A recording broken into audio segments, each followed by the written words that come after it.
Bakit may Stations of the Cross? Ito po si Father Marty Espinido, ang inyong parochial vicar, at ito ang ating lenteng Bakit Miss. Bakit may Stations of the Cross? Ang Stations of the Cross po ay ang pagdadasal ng 14 na stations na inaalala natin ang pinakamasasakit na nangyari nung si Kristo ay nagpakasakit at namatay sa krus. Bakit natin dinadasal ito? Kasi ito ay paanyaya para sa mas malalim na pagre-reflect, mas malalim na paggunita at pagdarasal kung gaano tayo kamahal ni Kristo na kailangan niyang pagdaanan ng lahat ng sakit na yon upang bayaran ang ating kasalanan.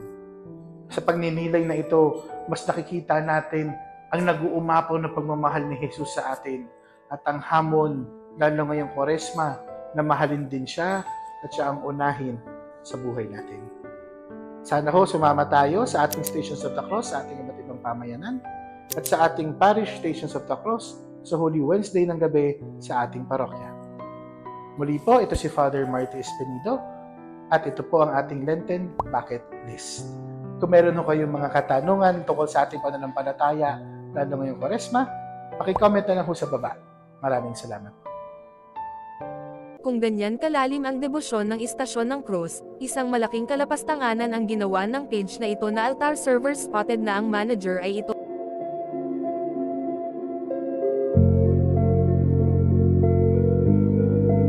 At ang mga admin ay ang mga ito.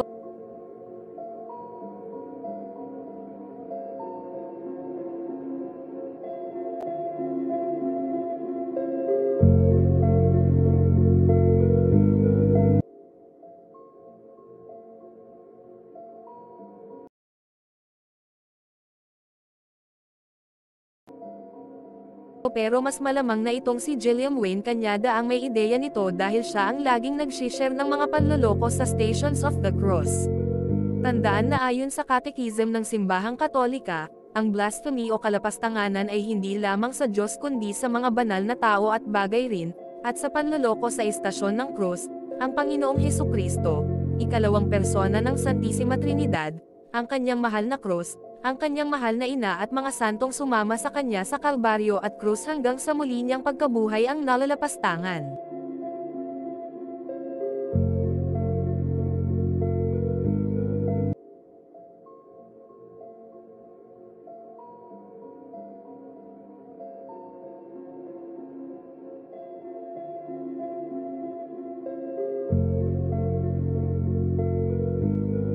Kung nabuhay ang mga ito sa panahon ni Haring San Luis Ikasyam, hindi lang ganitong paghahayag ang mararanasan nila.